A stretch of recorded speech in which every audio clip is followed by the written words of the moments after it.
Well, top of the morning, security gang. Welcome back to the CyberHub Podcast. Can you believe it's October?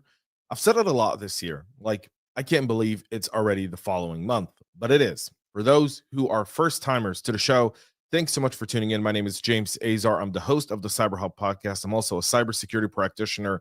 I'm a chief information security officer by trade. So, with that being said, busy show for all y'all today. So, just a few announcements before we get started on today's show. No show tomorrow.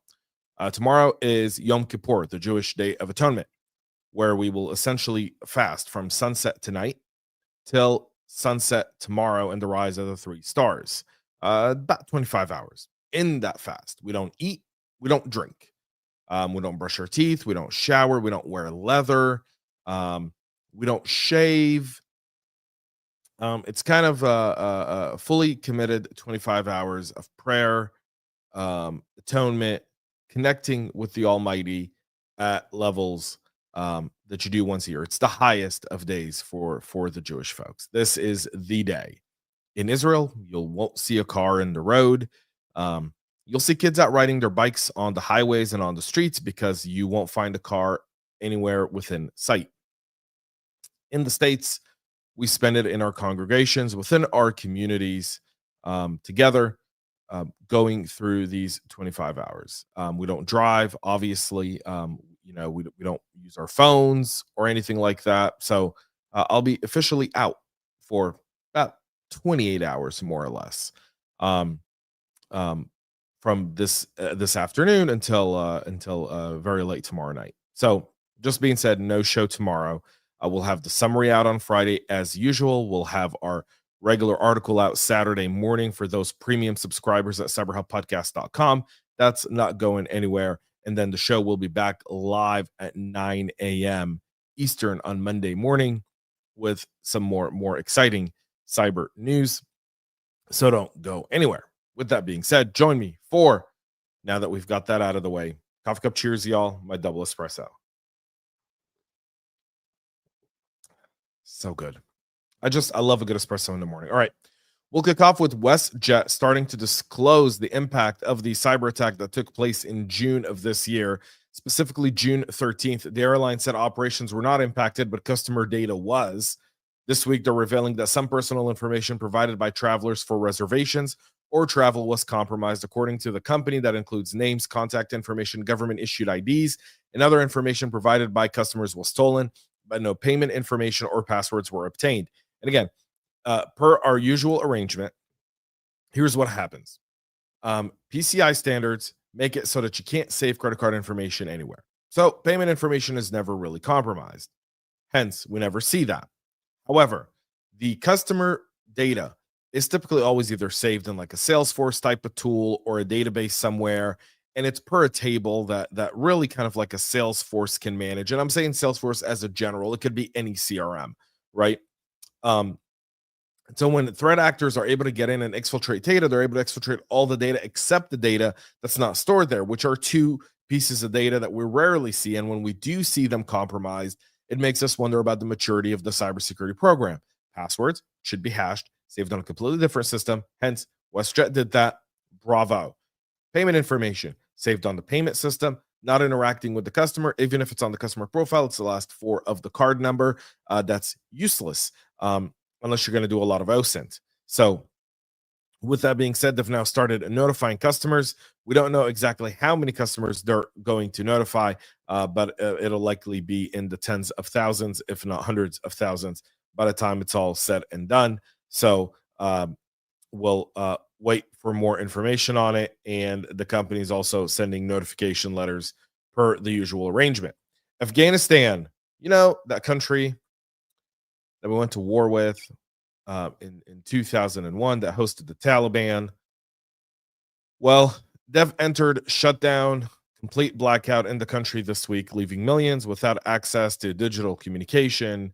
I didn't know they had online banking there and essential public services. The shutdown, confirmed by internet monitoring groups like NetBlocks, Kinetic, and Proton VPN, began late Monday night, continuing into Tuesday, affecting both mobile and fixed line services. The outage followed a partial disruption this month when the Taliban blocked fiber connections in more than half a dozen provinces, saying the move was needed to curb immoral acts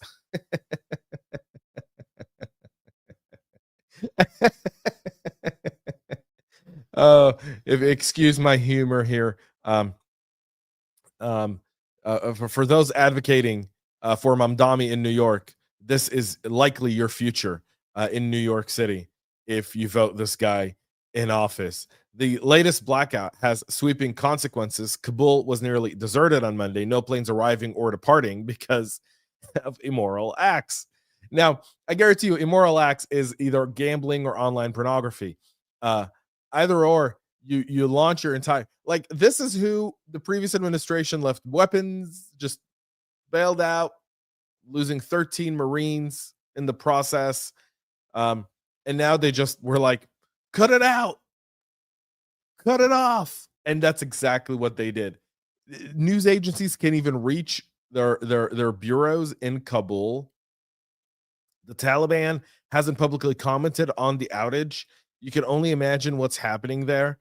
Uh, oh man, just not a good day. Like, look, as someone who like, for me, th- yeah, just I'm just gonna leave it. Yeah, just shut down by the Taliban.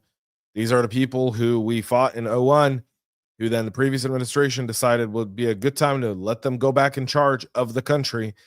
And um, in no short order, women are no longer allowed to study past the sixth grade. That wasn't the case post liberation.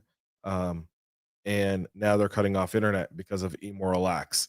Really taking them back to, 150 years ago, per the usual arrangement there as well. All right. The in other ineffective government, our government shut down last night at midnight. We entered government shutdown, meaning all plans that we talked about yesterday in CISA is now furloughing 65% of their workforce, leaving about 35% of the essential workforce there. Now, mind you, the people that are working without getting paid. But you know who is getting paid? The people who voted for the shutdown, the people who won't pass the continuing resolution, the clean bill until November 21st to allow for more time for appropriations and get bills passed without any massive omnibus hidden spend pork bills that kind of make Washington what it is. Um, so the impasse is now there. We are in government shutdown, meaning the Cybersecurity Information Sharing Act, also known as CISA 15, lapsed at midnight, no extension. Um, it means that no federal workforce really is getting paid. It also means that some initiatives are put on hold. It's the first shutdown since 2019. I'm not going to get into the politics of what each side blaming it on the other. You just need to know that's the case. Now, I've been told by people associated that things will be running as normal. That it's expected that at some point they'll fold today, tomorrow, maybe the latest by Monday, and the continuing resolution will get voted on, and we'll move on. So just kind of keep that in mind, but keep that in the back of your pocket right now. CISA 2015 Act. If you're not reaching your CISA folks, it's likely because of that. So there's that. A newly patched high severity vulnerability that impacted the VMware is being exploited as a 0-day since October of 2024, kind of leaving questions as to why Broadcom hasn't really kind of sounded the alarm, even though it's known about it for quite some time. CVE 2025-41244 has a CVSS score of 7.8. The security defects both impacts VMware Araya operations and VMware tools. We talked about it briefly yesterday on the show. Today, we're getting a lot more information. The company's public advisories typically warn customers if zero-day exploitations have been detected. According to NVISO, which was credited for the find, the Chinese state-sponsored threat actors tracked as UNC 5174 has been exploiting the bug for a year and was recently linked to an attack on Sentinel-1 as well, where they tried their luck there. So again, VMware, the 0 days by the Chinese against companies like Ivanti, against Broadcom and VMware, going after the EDRs and MDR solutions, just tell you the thought process and the strategy and how our defense in depth needs to approach and shape around that, how our threat hunting needs to match that as well. It requires a lot of attention to detail, especially when items are critical. So to me, I've always made my SLA for critical parts 24 to 48 hours. And I know that's really, really rough for a lot of people to say, how do you do it? It's really simple, folks. You've really got to buckle in your boots. You've got to build those relationships. You've got to understand the business impact. You've got to communicate it in a way that doesn't sow FUD, fear, uncertainty, and doubt, but rather sows partnership, business continuity, and business resilience. And so in a lot of cases, I always say these are the types of CVEs that you want to address right off the bat because they're just so critical to your environment. We continue with an unknown threat actor abusing Milesight industrial cellular routers to send SMS messages as part of a smishing campaign targeting users in the EU since at least February of 2022. French cybersecurity company Sequoia saying the attackers are exploiting the cellular router's APIs to send malicious SMS messages containing phishing URLs, with the campaigns primarily targeting Sweden, Italy, and Belgium. They're using typo-squatting URLs that impersonate government platforms like CSAM and eBox, as well as banking, postal, and telecom providers.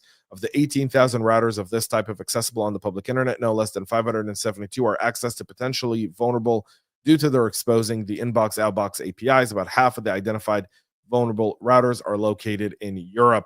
So, again, we see more of the same. The kinetic meets the cyber realm as well. Folks, real quick, a message from our friends at ThreatLocker. Do zero-day exploits and supply chain attacks keep you up at night? Worry no more. You can harden your security with our friends at ThreatLocker. Imagine taking a proactive, deny-by-default approach to cybersecurity, blocking every action, process, and user unless specifically authorized by your team. ThreatLocker helps you do this and provides a full audit of every action allowed or blocked for risk management and compliance. Onboarding and operation is fully supported by their US-based support team. Stop the exploitation of trusted applications within your organization to keep you running efficiently and secure, protected from ransomware. Worldwide, companies like JetBlue trust ThreatLocker to secure their data and keep their business operations flying high. To learn more about how ThreatLocker can mitigate unknown threats and ensure compliance for your organization, visit threatlocker.com/cyberhub. That's threatlocker.com/cyberhub. All right, we continue with the news today with several weaknesses patched recently by Google in their Gemini product that would have allowed attackers to trick the AI assistant and helping them achieve data theft and even other malicious goals. The issues were discovered by researchers at Tenable, who named the project the Gemini Trifecta. The research covers 3 distinct Gemini hacking methods that abused various features and tools which required little to no social engineering. This first attack involved an indirect prompt injection. It targeted the Gemini Cloud Assist. The attack also abused Gemini Cloud Assist's ability to analyze logs, which researchers discovered the attacker could send a specially crafted request to the targeted organizations, which would result in a malicious prompt being added to the log files. And when a user asked Google Assist to explain the log entry or analyze the logs for various purposes, Gemini would process the attacker's message. The Tenable demonstrations, the attacker convinced Gemini to display a link to a Google phishing page, all in all. So Google did patch these up in Gemini, but again, we're going to see this become more commonplace as we proceed with more and more AI in our environments. Government and telecom organizations across Africa, the Middle East, and Asia are emerging as the target of a previously undocumented China-aligned nation-state actor dubbed Phantom Taurus over the past 2.5 years. Their main areas of focus include ministries of foreign affairs, embassies, geopolitical events, and military operations. This coming from Palo Alto Networks' Unit 42, Lior Rockberger. The group's primary objective is espionage. Its attacks demonstrate stealth, persistence, and the ability to quickly adapt their TTPs. It's worth pointing out that the group was first detailed by the company back in June of 2023. Back then, it was the moniker CLSTA0043. Then it graduated to a temporary group, TGR STA0043, and now they've kind of been given a name. So Unit 42 said it continued observations of the group yielded enough evidence to classify it as a new threat actor whose primary goal is to enable long-term intelligence collections and obtain confidential data from targets that are of strategic interest to China. So all in all, we see kind of how they run this type of attack. And again, the Chinese are very much into the geopolitical espionage aspect of how people view China. That's really critical for them. They use that. They have to influence everyone around them. And so when they see someone get close, when they see a nation get close, these are the types of attacks they rely on in order to kind of understand the school of thought, target those folks, and potentially corrupt them. And in those parts of the world where they do this, corruption is rampant. So there's that. All right. We'll move to some compliance where the California Privacy Protection Agency fining Tractor Supply $1.4 million for privacy violations, according to California's Privacy Protection Agency. They violated a host of allegations, including not giving people the right to opt out of having their personal information sold or shared.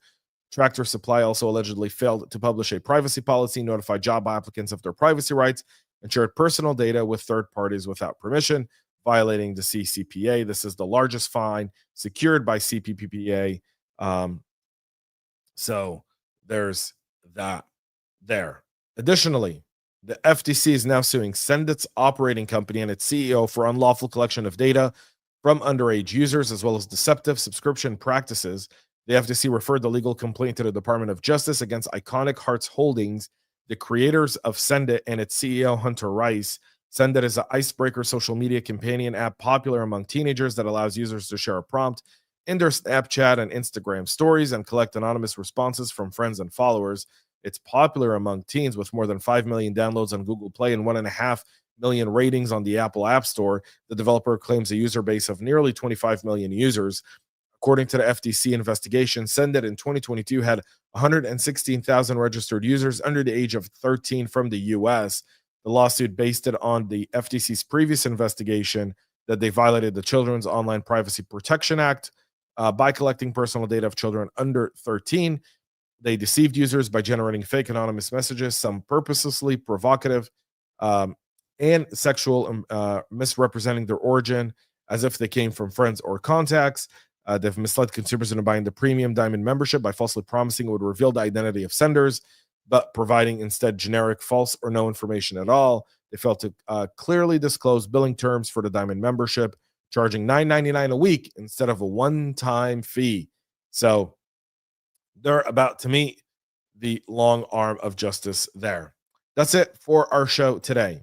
We'll be back on Monday at 9 a.m. again tomorrow. We're off for Yom Kippur. At this time, it is a custom right before Yom Kippur that I say the following. If I offended you in any way over the last year, I sincerely apologize. I have no intention of hurting anyone's feelings when I do the show or in my comments. However, sometimes I do know it may come off that way, but it's never ill-willed. It's never meant to anything but share my viewpoint on the show. So I apologize sincerely if I've hurt your feelings, if I've hurt you in any way. That's what we say. So on behalf of thank you all for tuning in today. I get thrown off when I do the apology once a year. I'm kidding. I do it once a year here right before Yom Kippur. Typically, we've done it for the last 8 years that we've been doing the show. So and we're episode 987, folks. Like, we're 13 away from 1,000. So stay tuned. Episode 1,000 will be epic. All right. With that being said, thank you all for tuning in. Have a great rest of your day, and most importantly, stay cyber safe. We love feedback, so make sure to connect with us on social media and subscribe to our podcast on your favorite podcast listening platform.